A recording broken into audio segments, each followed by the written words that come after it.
Muy buenas tardes con cada uno de ustedes. Los saludamos y les damos la más cordial bienvenida desde la Oficina de Telesalud y Capacitación del Hospital 22 Tarapacá. La presente telecapacitación es trastorno del neurodesarrollo con enfoque multidisciplinario a cargo del psicólogo Andy Paul García Orbe, a quien tenemos aquí a nuestro costado. Antes de comenzar, me gustaría establecer algunas pautas básicas para asegurarnos de que todos tengamos una experiencia positiva en esta reunión. Por favor, asegúrense de mantener sus micrófonos en silencio cuando no estén hablando. Siéntanse libres de utilizar el chat de la plataforma Zoom para hacer preguntas o comentarios que serán absueltos al finalizar la ponencia o solicitar a través de la reacción de levantar la mano para activar respectivamente el micrófono. Ahora sí, sin más preámbulos, comenzamos con nuestra ponencia. Doctor, ¿qué tal? Muy buenas tardes, psicólogo Andy Paul García Olo. Es un honor para nosotros contar con su participación. Lo escuchamos, las cámaras son todas suyas. Muchas gracias por la presentación. Nuevamente encontrarnos en este espacio de telesalud, telecapacitación, para hablar acerca de un tema que es importante. Hablamos de los trastornos del neurodesarrollo. Esta vez le hemos querido dar el énfasis en el enfoque multidisciplinar. Recordemos que tanto el 21 de marzo como ayer 2 de abril se han conmemorado dos fechas importantes en cuanto a la visibilidad de la diversidad educativa, ¿no? Y social también de las personas con síndrome de Down y también de las personas con diagnóstico del espectro autismo. Entonces, en tal medida, se ha decidido iniciar este ciclo de capacitaciones con este tema, ¿no? Antes de iniciar, vamos a proyectar un video para poder entender un poco más qué es el neurodesarrollo.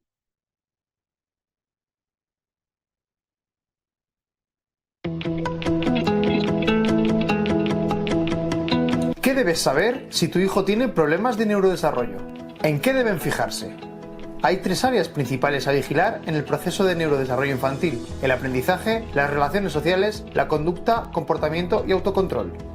¿Qué síntomas pueden tener los niños con problemas en el neurodesarrollo? Suelen tener déficit de atención y trabajo lento, problemas de lectura, escritura, comprensión lectora y expresión verbal, que les lleva a un mal rendimiento escolar y a la obtención de unas malas calificaciones. Son niños muy nerviosos e impulsivos, con poca paciencia y mal comportamiento. Esto les dificulta la socialización, teniendo como resultado el rechazo escolar o las peleas. ¿Cuáles son las dudas más frecuentes? La mayoría de los padres no saben la causa de estos problemas y los achacan a una mala educación, o dudan de la capacidad y la actitud de su hijo. Esto provoca mucha tensión familiar y conflictos entre los padres y el niño, al sentirse frustrados e impotentes a pesar de dar mucho apoyo. ¿Problemas a la hora de conciliar el sueño? El insomnio es el trastorno del sueño más frecuente en niños, con un 30%, y es muy frecuente entre aquellos con problemas de neurodesarrollo. Pueden ser problemas de conciliación o de fragmentación del sueño. ¿Qué pueden hacer para mejorar? Lo primero es conocer cuál es el trastorno concreto que presenta el niño. Los padres deben informarse y formarse para entender la situación de su hijo. De este modo, convertirse en unos expertos en su caso. ¿Hay tratamientos? Contamos con 4 pilares fundamentales en el tratamiento de los trastornos de neurodesarrollo: medicación, en los casos que cuenten con un mecanismo cerebral alterado que sea posible mejorar con tratamiento farmacológico; terapia psicológica en los niños que presentan problemas anímicos, emocionales, de relaciones sociales y similares, y también en casos de ansiedad; apoyo pedagógico para mejorar los hábitos y métodos de estudio; y estimulación cognitiva para entrenar las habilidades cognitivas deficitarias y así potenciar el desarrollo neurológico. ¿Te gustaría averiguar por qué tu hijo tiene problemas? Descubre ahora las guías gratuitas para solucionar tus dudas en elneuropediatra.es.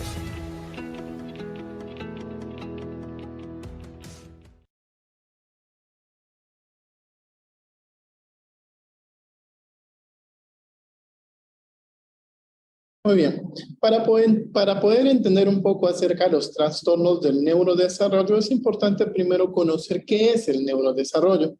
Vamos a la primera diapositiva. El neurodesarrollo básicamente es un proceso en el cual implica la formación del sistema nervioso en el momento en el que se unen el espermatozoide y el óvulo, hasta que el individuo llega al estado adulto, adquiriendo así y desechando también un sinnúmero de capacidades y funciones. El cerebro madura y sus manifestaciones se dan en la infancia, expresándose de forma distinta en diversas etapas del crecimiento. Entonces es importante tener en cuenta que la fase del embarazo dentro de las etapas pre, peri y postnatales son fundamentales en el proceso de desarrollo del individuo a nivel biológico. Entendemos entonces que el neurodesarrollo implica un cuidado importante de la madre en el proceso del embarazo entre la 12ª semana y a partir de los 5 meses de embarazo, que es la etapa en donde se da esta manifestación implícita del desarrollo del sistema nervioso central. Dentro de las corrientes, dentro de la etiología multifactorial de la iniciación de un trastorno en el neurodesarrollo, vamos a encontrar que hay causas genéticas y causas medioambientales que se asocian directamente en esta primera fase de desarrollo embrionario entre la 12ª semana y los 5 meses de gestación. Podemos encontrar en ese periodo errores genéticos de metabolismo, un sistema inmunitario deficiente que se asociaría con el factor genético, y a nivel ambiental podemos encontrar la presencia de metales pesados como agentes químicos determinantes, infecciones severas, ¿no?, en el embarazo y durante el proceso gestacional, la carga viral excesiva también de vacunas posterior al nacimiento y también el abuso de ciertos antibióticos dentro del proceso del embarazo o posterior al parto.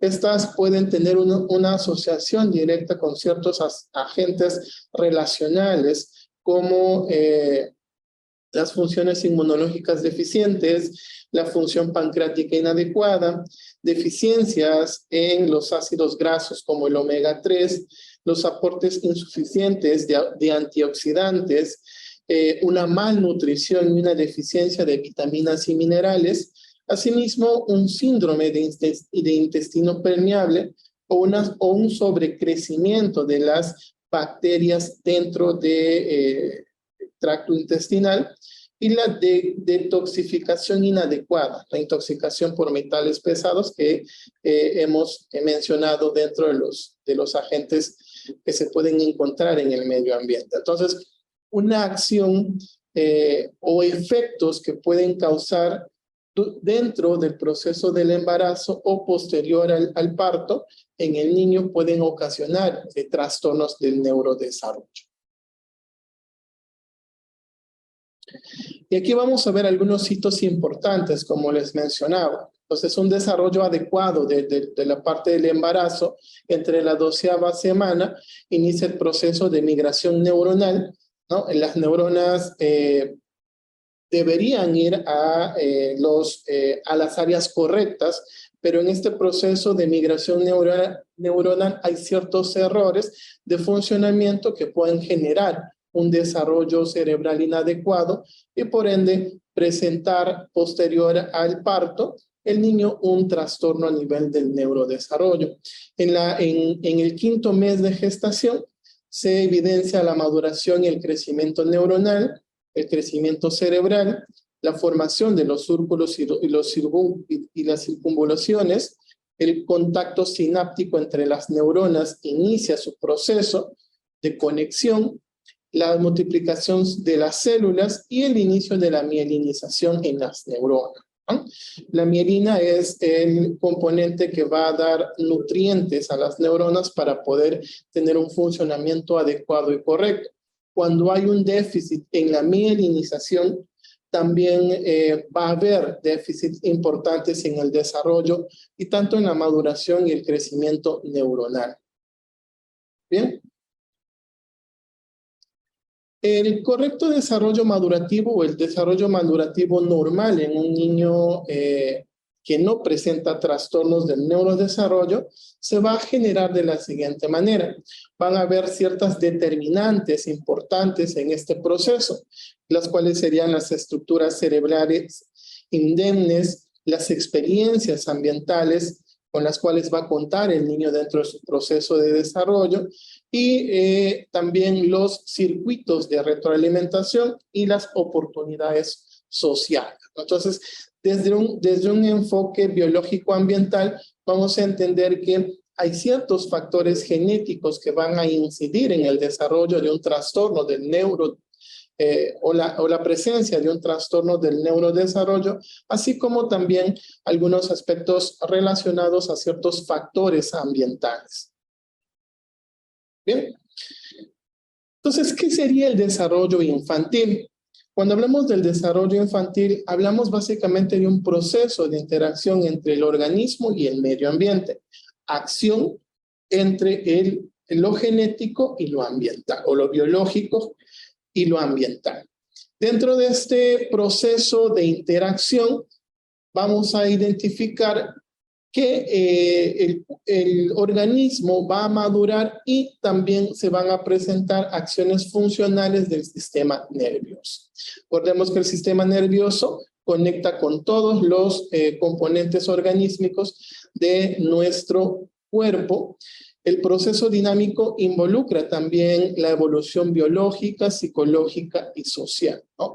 Dentro de biológico vamos a establecer que estructuras orgánicas tienen que tener una condición de adecuación dentro del proceso del desarrollo. Lo psicológico, que tiene que ver con los procesos cognitivos, tanto los procesos cognitivos básicos y superiores, y lo social, que tendría que ver con la integración del individuo en un contexto. Los primeros años de vida del niño es donde se van a formar las habilidades perceptivas, motrices y cognitivas, y así también como las sociocomunicativas, que facilitarán la adaptación armónica y equilibrada del medio. Dentro de este contexto del neurodesarrollo, vamos a encontrar que el cerebro presenta una función importante a la cual nosotros conocemos como plasticidad cerebral. Se menciona que en los niños la plasticidad cerebral es mucho mejor o más adaptable que en un adulto, porque está en este proceso de reabsorción de información que va a permitir pues un mejor desarrollo. ¿Y qué sería la plasticidad cerebral? Básicamente la plasticidad cerebral sería esta capacidad que tiene el propio cerebro para adaptarse a cualquier situación, utilizando así o suprimiendo vías nerviosas, buscando un equilibrio máximo para un funcionamiento más óptimo.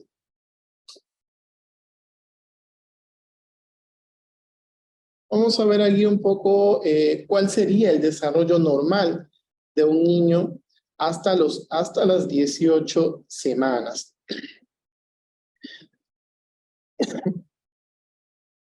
Vamos a ver ahí que en el primer mes el niño, o en este caso el neonato, ala la cabeza o alza la cabeza. A los 2 meses ya eleva el tórax. A los 3 meses trata de alcanzar objetos, pero generalmente no lo va a lograr. Ya hay la capacidad motora de movimiento hacia los costados. A los 4 meses ya el niño o el infante se sienta con cierto apoyo, se le coloca una almohada en la parte posterior y muy posiblemente el niño ya va a poder sentarse sin caerse hacia los costados. A los 5 meses ya toma objetos, hay presión motriz fina, ya coge objetos. A los 6 meses se sienta con facilidad en una silla alta y también agarra objetos colgantes. Ya en este proceso también el niño inicia ya con la ingesta de alimentos duros o sólidos, ¿no? A los 7 meses, si alguien lo sienta, se mantiene sentado, y a los 8 meses se sienta por sí solo. A los 9 meses ya puede levantarse sosteniéndose de algún objeto o algún mueble. A los 9 meses también se arrastra sobre su abdomen. A los 10 meses ya gatea sobre sus manos y rodillas y también inicia el proceso de caminar si se le sostiene por ambas manos, ¿no? A los 11 meses, el niño ya se mantiene de pie. A los 12 meses camina si se le toma de la mano. A los 13 meses camina por sí solo. Y a los 18 meses ya el niño puede subir y bajar escaleras de forma autónoma. ¿Seguimos? Entonces, ¿qué son los trastornos del neurodesarrollo? Estos implican un grupo de trastornos que tienen su origen en el periodo del desarrollo de la infancia. Bueno, desde el proceso de ya la fecundación se pueden ir generando ciertos hitos que van a dar como incidencia algún trastorno del neurodesarrollo que se van a ser más observables ya en la infancia cuando el niño está en el proceso de adquisición de las habilidades o las destrezas.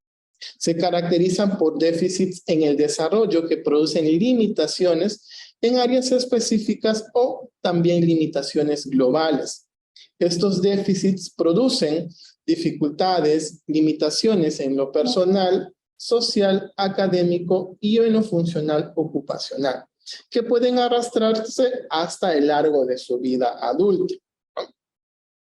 ¿Seguimos? Según su clasificación, vamos a encontrar acá,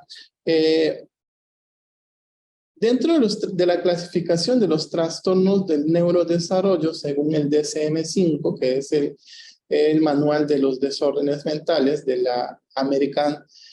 la Sociedad Americana de Psiquiatría, vamos a encontrar como primer trastorno del neurodesarrollo la discapacidad intelectual. Esta puede estar asociada con ciertas anomalías genéticas, ¿no?, que vemos ahí, como el síndrome de Down, el síndrome de Rett, el síndrome de Angelman, el síndrome de Bardet-Biedl, el síndrome de Williams, las deleciones cromosómicas, enfermedades raras con afectación del desarrollo. Dentro de las discapacidades intelectuales vamos a encontrar niveles de gravedad que pueden ser leves, moderados, graves o profundos, que van a establecer una limitación, como les mencionaba, que puede ser de tipo funcional o global en el contexto de vida del individuo que la ha desarrollado. El retraso global del desarrollo y también están los trastornos del desarrollo intelectual, ¿no? Dentro de los trastornos de la comunicación encontramos el trastorno del lenguaje, el trastorno fonológico, expresivo, el trastorno de la fluidez de inicio de la infancia o el tartamudeo, los trastornos de la comunicación social a nivel pragmático, el trastorno de la comunicación no especificada. También vamos a encontrar al TEA, que es el trastorno del espectro autismo. Actualmente existe un único diagnóstico del espectro que engloba asimismo el autismo, el Asperger, el síndrome de Rett, los trastornos desintegrativos de la infancia, que tienen su asociación dentro de este conglomerado de diagnóstico, ¿no? El trastorno del espectro autismo. Tenemos el trastorno por déficit de atención con o sin hiperactividad, el TDA o el TDAH, los trastornos específicos del aprendizaje, con dificultades en la lectura, con dificultades en la expresión escrita, con dificultades en las matemáticas, discalculias, y los trastornos de las habilidades motoras. Tenemos el trastorno del desarrollo de la coordinación, trastorno de movimiento, estereotipados, los trastornos de tics, y dentro de otros trastornos del desarrollo neurológico vamos a encontrar otros trastornos del desarrollo neurológico especificado, por ejemplo, trastornos del desarrollo neurológico asociado a exposiciones intrauterinas, como el alcohol, u otros trastornos del desarrollo neurológico. También vamos a encontrar el trastorno de procesamiento sensorial y lo que habíamos mencionado, las anomalías genéticas, ¿no? Estos trastornos nos van a dar una visibilidad importante sobre la diversidad. Si bien es cierto, es importante poder conocer el diagnóstico para poder determinar también los aspectos interventivos o de tratamiento para cada una de estas condiciones de salud mental que se asocian a trastornos del neurodesarrollo, implica también el contexto o el enfoque multidisciplinar es básicamente en la atención diferencial y diversa de los diferentes profesionales de la salud que puedan aportar de forma significativa a poder mejorar o establecer una condición de calidad de vida para las personas que manifiestan un trastorno del neurodesarrollo. ¿Cuáles son los factores a considerar para el tratamiento? Es importante, dentro de los factores para el tratamiento, es importante la edad del niño. A mayor edad, también los aspectos de reciprocidad y manejo también van a ser mejores en un niño que presenta cierta receptividad a un niño que no presenta cierta receptividad. Aquellos que presentan trastornos del comportamiento pueden ser más proclives a rechazar muchas veces la intervención. El estado de salud general, y aquí es importante también poder conocer y poder tener en cuenta cuál es ese estado de salud general a nivel médico, ¿no? En los niños generalmente se tiene que pasar las interconsultas por pediatría, por neurología, por psicología, por psiquiatría, dependiendo de las alteraciones que puedan presentar los individuos en este proceso para el diagnóstico de un trastorno del neurodesarrollo. También los antecedentes médicos. Dentro de los antecedentes médicos es importante valorar el proceso de desarrollo a nivel del embarazo, cuáles han sido los aspectos importantes o los hitos importantes que podemos encontrar en la historia médica de la madre en función a la presencia de ciertas enfermedades, ciertas infecciones o alguna alteración importante durante el embarazo que puedan generarnos de repente una incidencia para poder determinar si ha habido algún agente o algún factor genético o ambiental que pueda habernos establecido esta condición proclive al desarrollo de un trastorno del neurodesarrollo.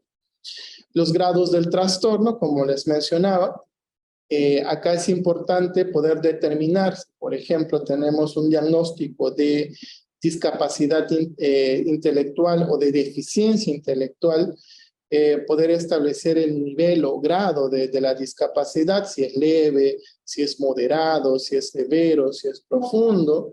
Del mismo modo, también en los trastornos del espectro autismo, tenemos autismos de nivel alto, de nivel medio y de nivel bajo. Los autistas de funcionamiento, de alto funcionamiento, los autistas de funcionamiento medio y los autistas de bajo funcionamiento, ¿no? Y también es importante tener en cuenta los síntomas y las comorbilidades en cuanto a, y acá también es importante poder establecer una evaluación muy minuciosa porque la presencia de los signos y los síntomas de los trastornos del neurodesarrollo van a ser siempre similares, ¿no? Hay ciertos aspectos que hay que valorar a nivel de las tres condiciones, a nivel de la conducta, a nivel de las emociones, a nivel del propio desarrollo, que nos van a determinar un diagnóstico mucho más preciso para poder establecer una condición de atención mucho más centrada en las necesidades del niño, o en este caso del individuo con el diagnóstico. Y la tolerancia a medicamentos o terapias, ¿no? Aquí también es importante entender que los trastornos del neurodesarrollo, si bien es cierto, tienen una causa o hay una etiología asociada a factores genéticos y ambientales, también podemos incidir que ciertas alteraciones a nivel de lesiones, traumatismos que se pueden ocasionar durante el nacimiento o el parto, también pueden generar alguna condición importante a nivel del neurodesarrollo, ¿no? Lesiones, traumatismos encefalocraneales pueden también ser una causante. ¿Seguimos? La acción multidisciplinaria implica que en la atención del neurodesarrollo van a estar estos profesionales y algunos más, si es que de repente se podrían ir incorporando, ¿no? Tenemos al médico pediatra, incluso al epidemiólogo, al fisiatra, al psiquiatra, al psicólogo, al pedagogo, al neurólogo. ¿Para qué? Para poder establecer una condición de acción que permita reestructurar o de alguna manera reeducar al paciente o al usuario en aquellas habilidades o destrezas que ha adquirido y las ha perdido o que las tiene que ir adquiriendo dentro del proceso, ¿no? En este caso, las terapias psicoeducativas son importantes porque ayudan desde el aspecto modular social a poder establecer algunos aspectos de aprendizaje referentes a hábitos, ¿no? De aseo, de higiene, la fisioterapia, por ejemplo, a nivel de terapia ocupacional, a nivel de terapia física, a nivel de terapia de lenguaje, ¿no? Permiten también la adquisición e incorporación de ciertos modelos comunicativos, ¿no? El psiquiatra hace la evaluación también para ver si hay algún desorden de orden médico que pueda implicar la atención psicofarmacológica. A nivel epidemiológico también, si hay una asociación a nivel de infecciones, enfermedades específicas, el médico pediatra que va a hacer la valoración física o médica de la salud del usuario, el neurólogo que va a revisar la parte del desarrollo neurológico, el pedagogo, en este caso los especialistas en la parte académica que van a establecer las estrategias también a nivel curricular para que el niño pueda o el sujeto pueda de alguna manera ser parte de un proceso pedagógico, de un proceso académico que permita cubrir sus necesidades en relación a sus estilos, a sus ritmos de aprendizaje, ¿no?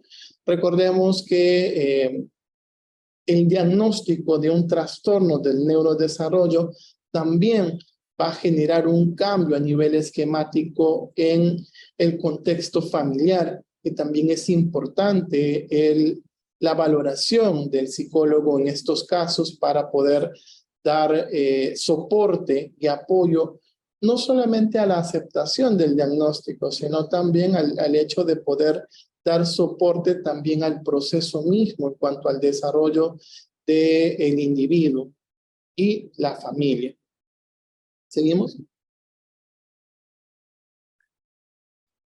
Dentro del tratamiento es importante tener en cuenta que el tratamiento de los trastornos del neurodesarrollo va a depender en gran medida del tipo de trastorno y de los síntomas predominantes en cada caso, como les mencionaba. Hay ciertos grados en cuanto a los diagnósticos que pueden establecer una condición de severidad o de profundidad que van a ser más limitantes que otros. Esencialmente pueden dividirse en terapias farmacológicas y terapias no farmacológicas, siendo las terapias no farmacológicas las que cuentan con mayor número de opciones en la actualidad. Dentro de estas terapias no farmacológicas vamos a encontrar las intervenciones conductuales, el apoyo psicosocial, la rehabilitación neuropsicológica, entre otras opciones que van a permitir estimular las habilidades del niño o de la niña que no ha desarrollado adecuadamente, además de ofrecer apoyos necesarios para vivir una existencia plena de significado. Y aquí también es importante tener en cuenta el aspecto biológico, el aspecto médico. En el caso, por ejemplo, de los niños con diagnóstico de autismo, se han encontrado estudios que hacen énfasis en los problemas nutricionales, metabólicos, propios de la presencia de algunas sustancias en mayor o menor medida que pueden afectar de alguna manera el desarrollo a nivel neuronal. Entonces es importante, incluso dentro de la atención del neurodesarrollo, un nutriólogo o nutricionista también tiene que estar encabezando la acción multidisciplinaria para poder corregir algunos errores en cuanto a los aspectos alimentarios, ¿no? Disminuir o aumentar algunos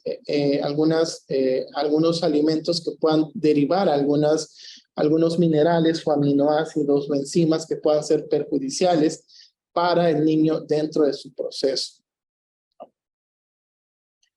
Vamos a ver acá la intervención neuropsicológica infantil. Es importante valorar 3 escenarios o 3 dimensiones fundamentales en el niño. El área cognitiva, que tiene que ver con el proceso académico, el área emocional y el área conductual. La intervención neuropsicológica infantil se asocia directamente a estos 3 niveles: niño, familia y escuela. En la familia es importante la psicoeducación, y acá sí es necesario y es fundamental también poder erradicar cualquier problema relacionado con la conducta de sobreprotección, eliminar cualquier problema relacionado con presiones inapropiadas de la familia en función al propio niño. También es importante erradicar problemas relacionados al control inadecuado que se pueda generar en el niño. Cuando en la familia ocurre un diagnóstico por un trastorno del neurodesarrollo, generalmente la tendencia de los padres es a sobreproteger y de alguna manera generar de la limitación, más limitación al niño en función a su propio desarrollo. Entonces, los padres se olvidan de que el entrenamiento y la estimulación es fundamental dentro de este proceso.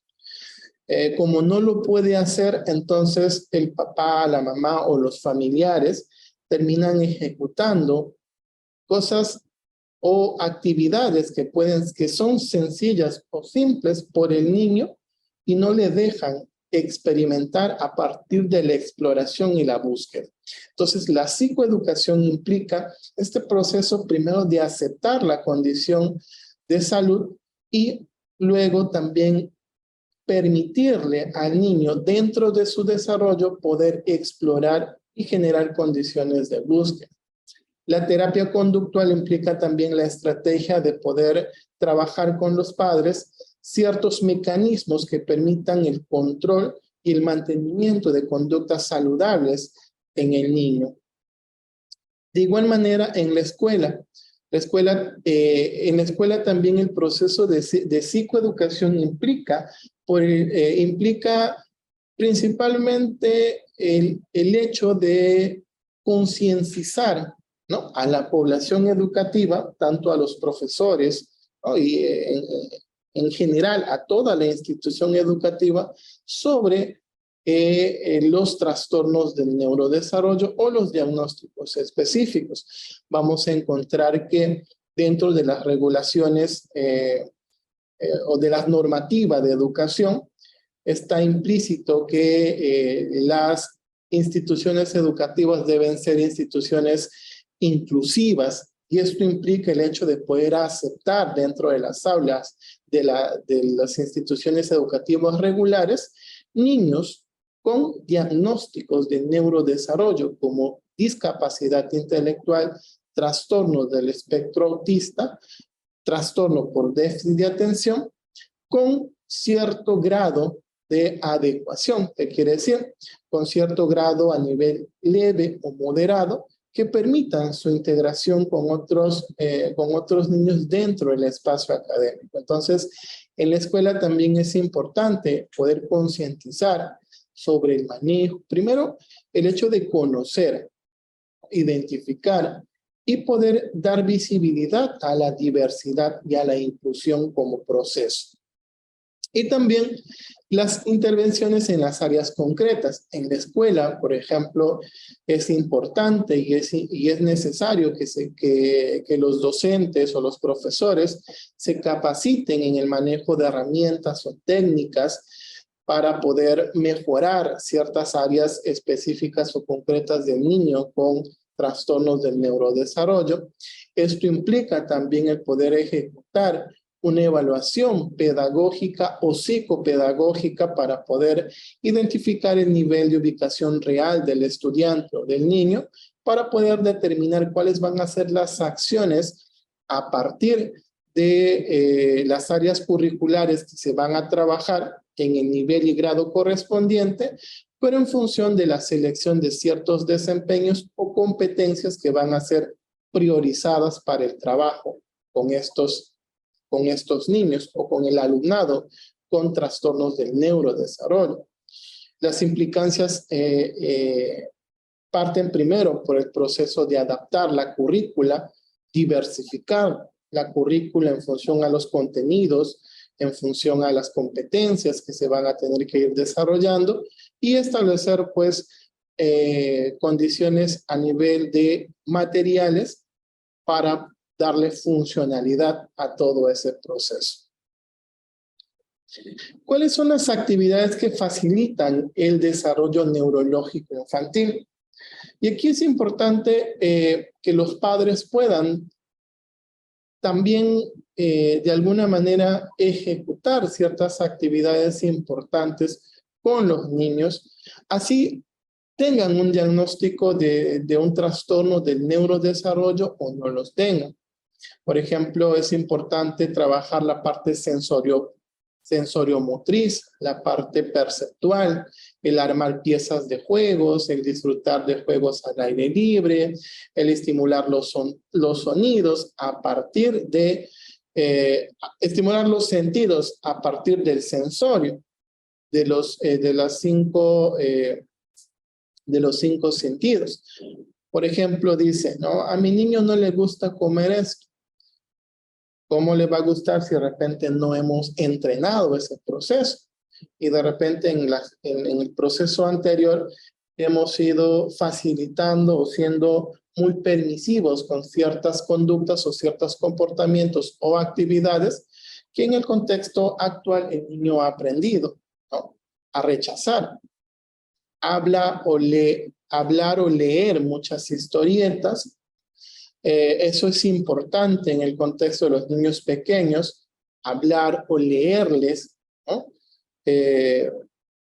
Cuentos, ayuda también al proceso comunicacional, tiempo para la música, el sueño tranquilo, es importante. Es importante, por ejemplo, que cuando nosotros como padres queremos trabajar el hábito, primero tengamos la conducta. A veces decimos que queremos enseñar a nuestro hijo a dormir temprano, pero si el niño de repente, si el padre es muy permisivo, de repente deja que el niño duerma a las 10 de la noche, entonces, ¿cómo vamos a instaurar el hábito si todavía la conducta no está presente? Entonces debemos también establecer procesos de forma progresiva, de forma secuencial. ¿Seguimos?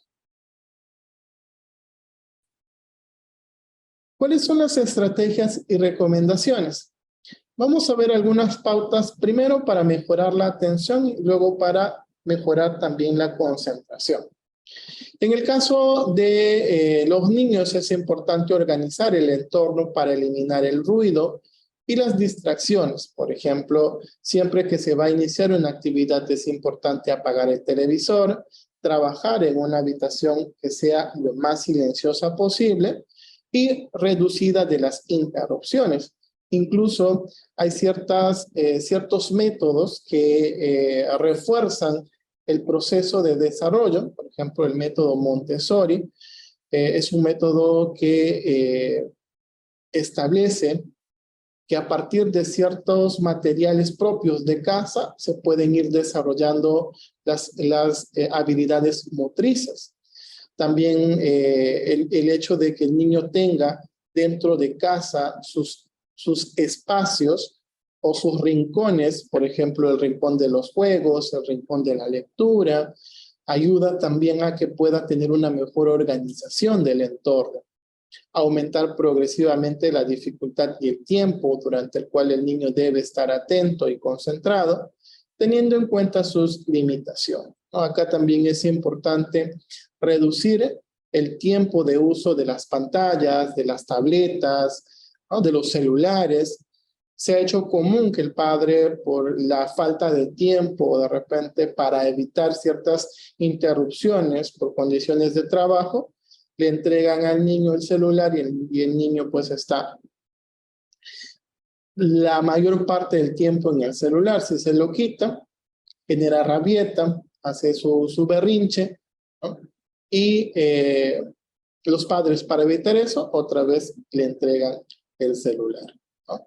Intercalar periodos de desarrollo en la realización de actividades. Por ejemplo, es importante establecer también un horario, una organización a partir de los tiempos, 5 minutos de descanso cada 15 minutos de actividad, cambiar frecuentemente de actividad para mantener el interés, reducir la cantidad de información que tiene que ser procesada o disminuir la velocidad en la que se presenta. Y aquí es importante establecer que la estimulación es buena, pero la sobreestimulación va a generar un estresor en el niño. Entonces, no es la cantidad de información o la cantidad de materiales que yo le puedo proporcionar al niño para que desarrolle una actividad, sino está en función de qué es lo que yo quiero que aprenda en ese momento. Darle tiempo necesario para que finalice las actividades a fin de evitar la ansiedad asociada a la presión del tiempo y también identificar los signos de fatiga del niño e intentar resolverlos. ¿Seguimos? Pautas para mejorar la memoria. Es importante simplificar y reducir la cantidad de información. Es importante asegurarse de que ha entendido la información. No podemos dar información nueva si es que no ha aprendido la anterior. Dar pautas para mejorar el funcionamiento ejecutivo. Ayudar a buscar alternativas de solución. Simplificar la tarea y estimar el tiempo necesario para realizarlos, decidir correctamente objetivos y metas, simplificar la actividad y utilizar horarios que ayuden a planificar el tiempo, ¿no? Y acá también dentro de estas pautas se pueden utilizar algunas herramientas de tipo aumentativo y diferencial. En el caso de los niños con autismo, aquellos que no han logrado el desarrollo del habla o del lenguaje oral, se pueden utilizar sistemas alternativos y aumentativos de comunicación de tipo tecnológico que ayuden también a poder comunicar sus necesidades e intereses. Bien. Y finalizamos. Bien, y finalizamos con esta pequeña ponencia acerca de los trastornos del neurodesarrollo. Bien, si alguien tiene alguna pregunta, Vamos a dar espacio para las preguntas.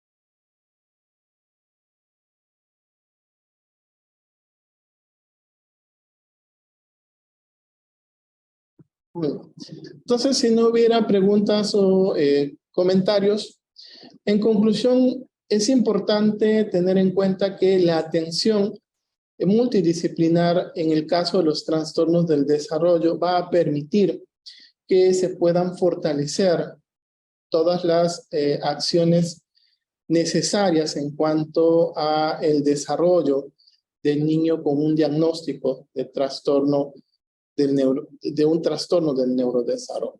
Sí, tenemos acá una pregunta. ¿Qué tipo de pruebas neuropsicológicas utiliza? Por ejemplo, de acuerdo a la edad, podemos utilizar el ENI, ¿sí? El ENI, que es una prueba neuropsicológica. En general, para poder medir la parte madurativa, podemos utilizar ciertas escalas como la escala de maduración social de Vineland. Podemos utilizar también pruebas de inteligencia como el WIPSI, que es una prueba de inteligencia para niños, ¿no? Podemos utilizar también el TEPSI, que es la escala de valoración psicomotora, para poder evaluar algunos aspectos a nivel madurativo, ¿no? Entonces, va a depender mucho de la edad del niño y también va a depender mucho también de las características y de qué es lo que se quiere valorar en ese momento. Recordemos que en la evaluación neuropsicológica nosotros podemos identificar algunas áreas específicas en la valoración, pero el diagnóstico parte básicamente de una evaluación primero neuropsiquiátrica o neurológica.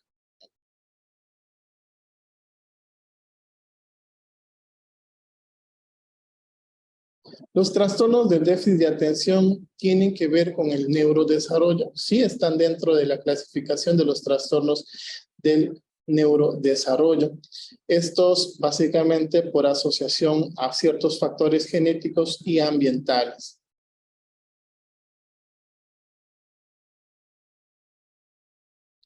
Es importante la valoración que se haga, ¿no? Recordemos que hay ciertos signos o ciertos síntomas que vamos a tener en cuenta, pero que no siempre no va a tener siempre una asociación a un trastorno del neurodesarrollo. Hay aspectos que hay que valorar en función de, en caso de TEAs adultos, cómo identificarlos. En el caso de los TEAs adultos también hay ciertas características a nivel conductual y a nivel afectivo que pueden ser muy notorios en el caso de hay cierto déficit atencional, hay cierto rechazo también al contexto social, ¿no? Son a veces evitativos, ¿no? Entonces, sí hay ciertos componentes que se pueden ir valorando.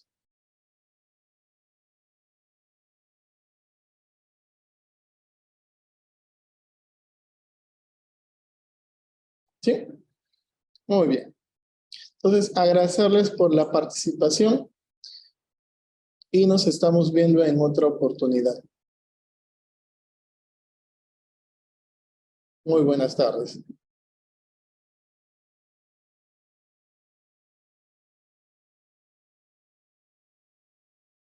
Gobierno Regional de San Martín. Somos tu gente.